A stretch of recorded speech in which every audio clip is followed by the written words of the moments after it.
Hello everyone, welcome back. I'm Kris. This is the entire city that was eaten.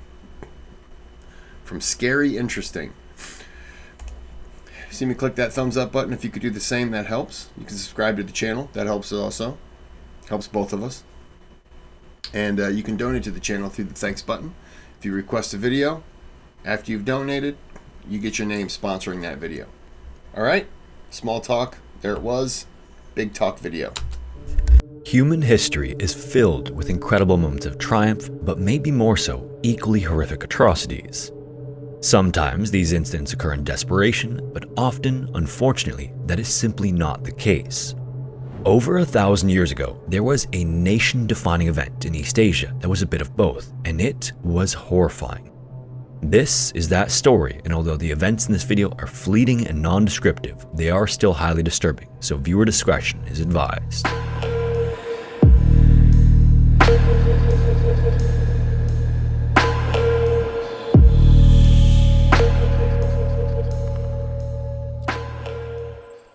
It goes without saying that China is one of the earliest and oldest continuous civilizations in human history, with written accounts dating back thousands of years.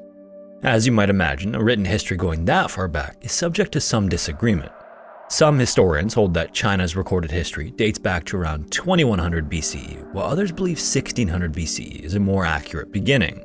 Whatever the case, it also goes without saying that China has an incredibly rich political and cultural history, and its long history is broken up in two time periods known as dynasties. Depending on who you ask, the first in China's recorded history is the Xia dynasty, although some historians argue there's no proof of its existence. There is agreement, however, that written history exists for sure from the Shang dynasty, which began around 1600 BCE. By the time we get to the Common Era, historical records become more detailed and reliable, giving us a clear picture of what ancient Chinese civilization was like.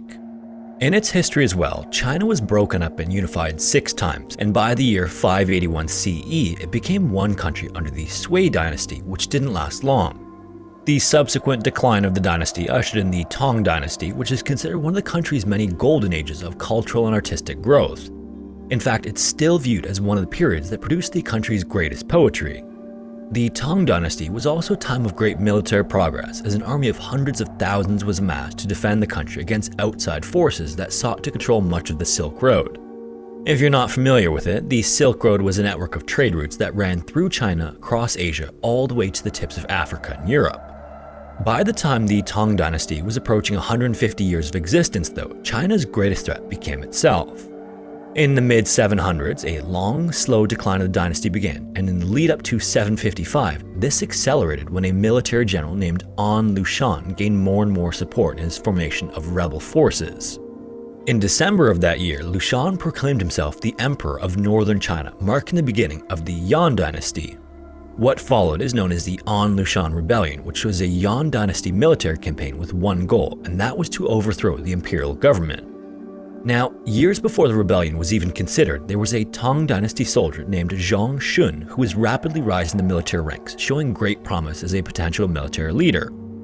In those days, China would assign soldiers with potential leadership capabilities to different regions, which offered them a chance to gain experience with governments at a much smaller level. So when Shun was ready, he was sent to a nearby county where he did mostly administrative work while studying military history, and this is where he remained until the rise of Lushan and his rebellion. Once the rebellion began, the Yan army began its campaign by capturing cities integral to keeping China unified, working its way from north to south. As the rebels gained momentum in taking the first few cities, many generals and other military officers once loyal to the Tang dynasty saw it as a sinking ship and aligned themselves with Lushan instead.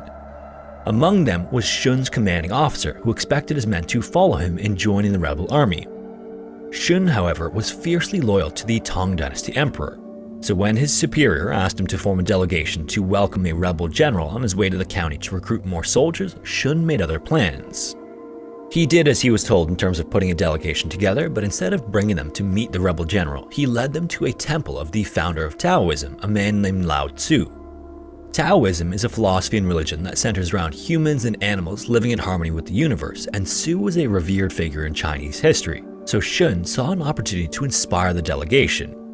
It was said that all Tang Dynasty emperors were direct descendants of Zhu, and in gathering all the men at the temple, Shun gave a speech that supposedly brought the delegation to tears. At its conclusion, Shun waited to see what the men would do and was almost moved to tears himself when each of them swore allegiance to the Tang Dynasty. With this new momentum on his side, Shun then gathered more loyalists and formed an army of 1,000 volunteers and marched them to the key city of Yangzhou, where he stationed them at a fortress. When the rebels arrived shortly after to take the fortress, incredibly, despite being hopelessly outnumbered and facing a force of more than 15,000 soldiers, Shun's unit somehow managed to push back the rebel advance and kill more than 2/3 of them and force retreat. When Liu Shan launched a second attempt the following month, he did so with 40,000 soldiers. By then, Shun's numbers had grown as well, but only to around 3,000 troops. However, incredibly, once again, it would be all they need to successfully defend the city. During the battle, using their numbers to overwhelm the Tang fighters, the rebels deployed the use of ladders to try and scale the fortress walls, but Shun's men were ready for them. As soon as the ladders hit the walls and the rebels began to scale them, Shun's soldiers lit the ladders on fire and in turn set many of the advancing rebels ablaze too. Most of them then either fell to their deaths or succumbed to the flames once they returned to the ground. I thought they were going to say as soon as the ladder hit the wall, they dumped like boiling oil or something like that over the, pretty much just coating the wood, and then anyone who was climbing up. That can't be pleasant. Can't be pleasant at all. And these waves of attacks continued as the rebels desperately tried to take out Shun's men in fortress. Because of their great defensive position though, Shun and his men managed to defeat wave after wave of rebel forces. Eventually, rebel soldiers were even refusing orders to scale the fortress walls, so Yan army leadership had to use a different approach. Instead of facing Shun head-on, the rebels would surround the city and choke off the Tang army supply line. This is when Shun turned to his knowledge of military strategy. Even with the rebels on all sides, he wanted to mount an offensive, but because he was so greatly outnumbered, he'd have to find a way to weaken the rebels. So as darkness fell one evening, Shun had some of his soldiers start playing war drums, which continued throughout the night. Certain that this meant the Tang army was mounting a night attack, the rebel general, a man named Yin Tzu-chi, ordered his men to remain on guard all night. And night after night afterward, the drums of war were played by Shun's forces until the rebels grew so used to them that they either slept right through the noise or didn't even bother to suit up to defend against a potential attack. Then, finally, when he was satisfied that the rebels had sufficiently let their guard down, Shun organized an ambush. In the fight that followed, Shun wanted to deal a crushing blow to the rebel forces by killing the rebel general. There was a big problem with that idea though. He had no idea what Tzu-chi looked like. But, in perhaps one of the more genius moves in military history, Shun ordered his archers to start shooting weeds at the rebels instead of arrows. As the weeds hit them, the rebels at first believed they were being shot by arrows, but as they watched the weeds bounce off their armor, they broke out in laughter. They believed that this meant that Shun's men were out of arrows, and his commander sent word to the rebel general. Simultaneously, this meant everything was going as Shun planned. As messengers scurried up to the rebel general's position, Shun kept a sharp eye on them, and as soon as he determined which of them was the rebel general, Shun gave the signal to the archers to unleash a barrage of arrows in his direction. That is genius. So I was thinking two things is going to happen. One of two things. One, the weeds are going to hit the soldiers, and the soldiers are going to think, okay, good, we have an advantage. They're out of weapons. And they're either going to move closer, and then you're going to pick them off. That was one. Or two, you're going to watch a bunch of soldiers from all these areas running to one area. And then you're going to watch them communicate with several different people. And you're going to watch the people they communicate with all turn eventually and look at one person. And that's who's in charge. You just kind of follow the money man kind of thing where, hold on. You're going to watch the money man, as they would say, if it was drugs or something like that.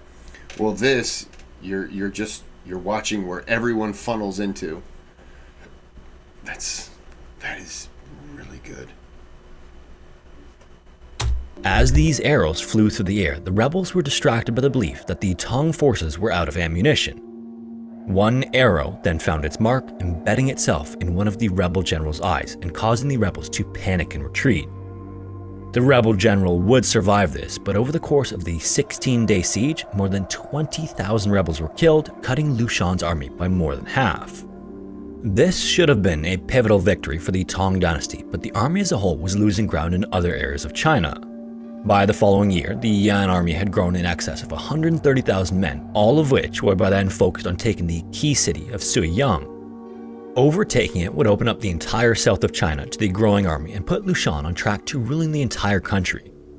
When the Suiyang governor learned of the success Shun had in defending the fortress, he requested that Shun bring his army to the city. As the rebel army advanced southward, the governor knew that it was only a matter of time before they'd reach Suiyang, so he had actually been stockpiling food and supplies for a year.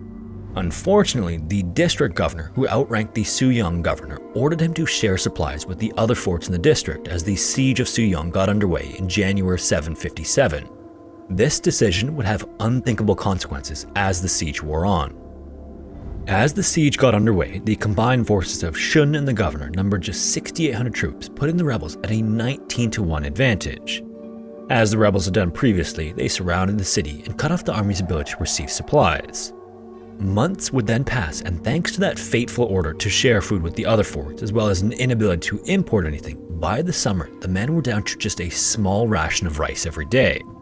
To supplement this, Tang soldiers were allowed to eat whatever animals, insects, and vegetation that were available within army lines, but this wasn't nearly enough to sustain the army over any significant length of time. Soon enough, Shun's men were visibly worn down, and the rebel general saw this and ordered even more troops to the city.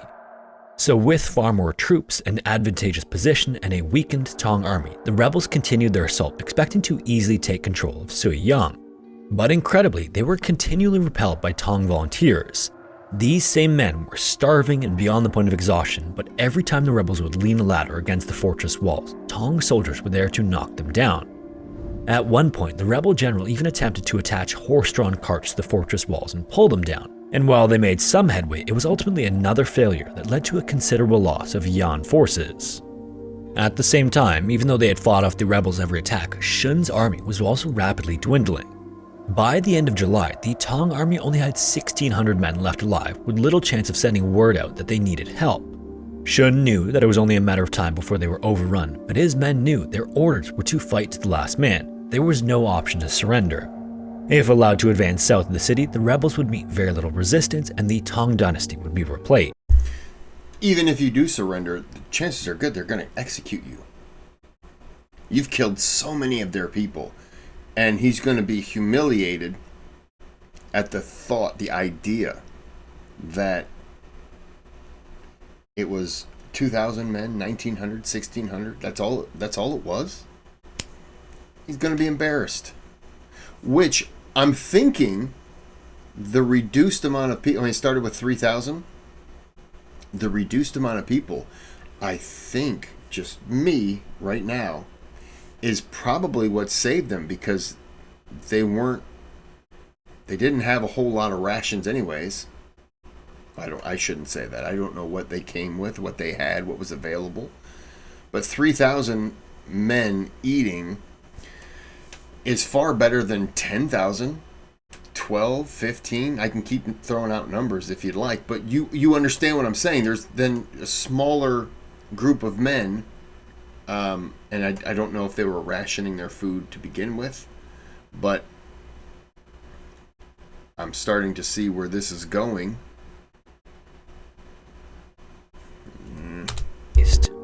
July then turned to August, and the Tang army had eaten almost every animal, vegetable, and insect within the city, and once again they were going hungry. Shun obviously couldn't let his men just starve to death, so he had to try to break through the rebel enemy's reinforced lines. He then handpicked 30 of his very best soldiers and placed Captain Nan Chi-yun in charge of the mission. Nan was the Tang army's best and most promising soldier, so if he couldn't make it past the rebels to get the help they needed, no one could. And incredibly, once again, with very little effort, Nan and his men successfully collapsed the rebel lines on one side of the city and escaped with only 3 casualties. Then, from town to town and city to city, the remaining 27 men traveled, only to be rejected at every turn when they asked local governors for troops and food. When they reached the city of Linhui, Nan met with the governor, who had developed an obsessive rivalry with Shun in his own mind. The governor was known to be extremely jealous of Shun, and that was reason enough for him to decline the call for help. He did, however, take the opportunity to try to convince Nan into joining his own forces so his city could be better prepared when the rebels inevitably came there too. Just like the men waiting on him in Soyang, Nan was starving, and the governor, being an opportunist, had a feast prepared for him. However, when he was brought to the feast, Nan took great offense and refused to eat because it would be unfair to those waiting at the fortress who were also starving. He then told the governor that although he didn't earn his support and had failed his mission to bring help, he'd leave his own finger behind to prove his commitment to his task and that he had at least been there to try. History offers different versions of what happens next, but Nan supposedly actually did this by either cutting or biting before turning and leaving the city with nothing. As horrifying as that was, the mission wasn't a total loss for Nan though. Another local governor did send 3,000 troops back with him, but to even get back, Nan would have to lead all of them through rebel lines to re-enter Suyang. And just as they did on the way out, they'd have to battle their way back in. But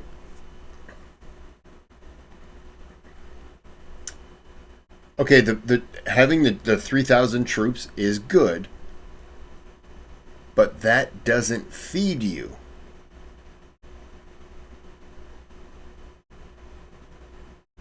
Now, I do understand somebody's going, well, they can't bring in a wagon train of food. You're right, and I get that.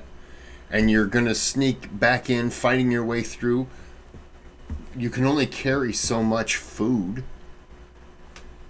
That's probably 2-3 days. Not even that.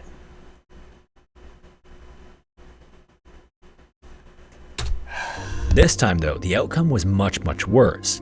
Of the 3,000 troops, only 1,000 made it back to the army lines. It was better than nothing, and the slight boost in numbers would help in the defense of the city, but it also added another 1,000 mouths to an already dire situation. And this inability to get food into the city caused spirits among the Tang army to plummet. There was quite literally next to nothing to eat in the entire city, and what little food remained was so coveted that the citizens were trading their own children just for a few morsels of anything edible. After long enough, there wasn't a single thing left to eat, so desperate for any kind of sustenance, the Tang army had only one option left. The army first started by collecting the recently passed soldiers and civilians in the city before cooking and consuming those they amassed. Then, when all of those had been eaten, and I can't... desperate measures call for... Is it desperate measures call for desperate action? You understand what I'm saying. And to be fair, I can't even frown upon it. I get it. I don't know if I could take part in that. But for survival, I think you would have to. I feel bad for the 1,000 soldiers who just came into this situation. Because now they're coming into something where they're like, oh my goodness. You know, maybe they thought we're going to fight and get those people out of there. But I feel bad for them.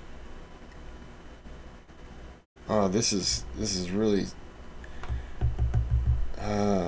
this is ugly. the men began to go hungry again. Shun stood in front of them one night and gave a short speech. In it, he gave them high praise for their loyalty to the Tang Emperor, especially in the face of their difficult predicament, but he wished there was a way he could repay the debt he felt he owed to them. Then, he grabbed the hand of his mistress, who was standing by, and brought her up in front of the men. Then he told them that they had sacrificed for him, so now it was his turn to sacrifice for them. With that, Shun killed his mistress right there in front of them. After this was finished, he ordered the cooks to come and prepare a meal for them. Understandably, many of the soldiers refused and were openly crying about what they witnessed, but Shun ordered them to eat, so the hungry soldiers relented. This first incident was a door that never should have been opened and sparked chaos in the city of Suyang. Afterward, the soldiers walked the city streets and rounded up all the women before marching them back to the fortress. There, the same thing happened to them that happened to Shun's mistress. When all of the women of the city were gone, the soldiers turned to the old men, and then when they were gone, they turned to the young. The governor also let all of his servants be used for the same purpose to prolong the army's defense of the city. Horrifyingly though, the soldiers' full bellies only delayed the inevitable. With every attempt by the rebels to take the city, the Tang army was losing more and more men, Through the early part of October, Shun's soldiers continued to fight valiantly, but when the number of Tang soldiers dwindled, the Yan army finally succeeded in gaining control of the city. The rebels then captured Shun, Nan, and the governor, who were brought in front of the rebel general. In these three men, and particularly Shun, the rebel general saw bravery and how much of an asset they would be to the Yan offensive. A conversation then took place between Shun and the general that was documented, and during it, he asked Shun why he fought with so much determination that his eyelids ripped and his teeth cracked. And as he did, the rebel general stuck the blade of his dagger between Shun's lips to force him to open his mouth. When he finally did, he could see that all but 3 of Shun's teeth were broken. After he pulled the dagger out of Shun's mouth, Shun told him that he wanted to use those cracked teeth to eat all the traitors that were now occupying the city. It was apparent in that moment that there was nothing the general could say or do to get these men to join the rebels. So along with 33 other soldiers loyal to the Tang dynasty, Shun, Nan, and the governor were put to death by the rebels. For the better part of 10 months, Shun held off 130,000 Yan rebels and didn't give up so young until there were only 400 total Tang soldiers remaining. And at no point during the siege did Shun have more than 10,000 men with which to defend the city. This is a feat that belongs with some of human military history's greatest stands, and what Shun and his soldiers accomplished during the siege of Soyang is just as impressive as some of the more well-known moments of human resilience in world military history. But obviously, was it worth the cost? Ultimately, the long defense of the city prevented the Yan army from advancing further south and ultimately winning the war. Although they took the city after a long and costly campaign, rebel control of the city wouldn't last. 3 days after Soyang fell, Tang army reinforcements finally arrived, and after 4 days of intense fighting, the city was reclaimed. The An Lushan rebellion would then continue until 763, but the Tang dynasty ultimately came out victorious. At the same time, across 3 days later, they held out for 10 months. And 3 days after, they finally just gave up. I mean, they lost it. 3 days later. That, by the way, I really like that painting. I'm hoping it's a painting. I really like that. I like the focus and then the distortion. That is really cool. I don't think it was probably done like that. I'm sure it's something that they're doing on here, but that 3 days. I just went from I love that painting 3 days. My mind's all over the place. The board, this rebellion was incredibly costly for China. It's believed that as many as 36 million people were lost during the campaign, which amounted to 2/3 of the country's population. But even despite eventually defeating the rebels, the Tang dynasty was weakened past the point of recovery, and it collapsed in 907, resulting in China being divided into multiple independent kingdoms. During the period of time when Shun and his soldiers were maintaining their strength, it's thought they managed to reduce the city's population by between 20 and 30,000 people.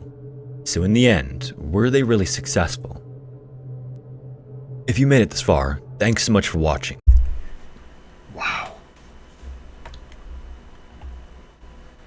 Scary interesting. I am going to subscribe so I can check out more videos that they have, because this one was awesome. Minus all the people who were eaten, clearly. Rest in peace to them, but man. Wow. Well, if you have any other videos, kind of similar like this is really good. Again, you understand what I'm saying when I say that. So I'm going to end it here. But until next time, have a good day, have a good night.